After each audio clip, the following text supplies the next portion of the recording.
नमस्कार नाही, डायरेक्ट धमाका. वेलकम टू माय चॅनेल प्रज्ञाच टिप्स.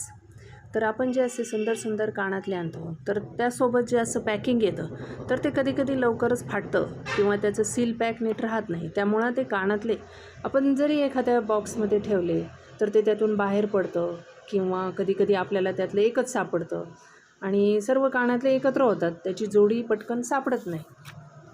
तर त्यामुळं ते असे ठेवायचे नाही.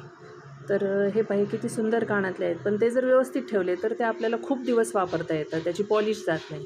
त्यासाठी बाजारात ज्या अशा प्लॅस्टिकच्या पिशव्या मिळतात, तर त्या अशा वेगवेगळ्या साईजमध्ये पण असतात आणि त्या साईजनुसार 1, 2, 3 रुपयापर्यंत पडतात.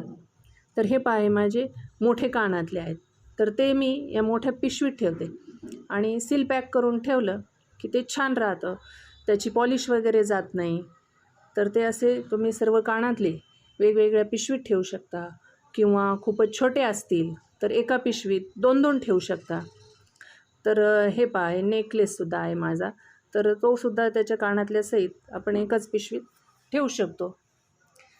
तर त्यासाठी आपल्याला हे असे बॉक्स, तुम्हाला जो व्हिडिओत दिसतो आहे तसं बॉक्स, तर ते प्लॅस्टिकचे बॉक्स बाजारात वेगवेगळ्या साईजमध्ये मिळतात.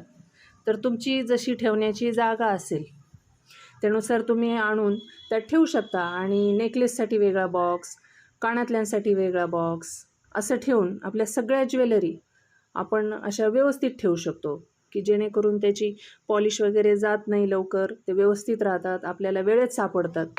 तुम्हाला जर माझा व्हिडिओ आवडला असेल तर मला कमेंट करून नक्की कळवा आणि माझ्या चॅनेलला सबस्क्राईब जरूर करा की जेणेकरून मी अशा काही सोप्या ट्रिक्स तुम्हाला सांगते ते तुम्हाला पाहता येतील आणि हा व्हिडिओ तुमच्या मैत्रिणींना पण शेअर करा.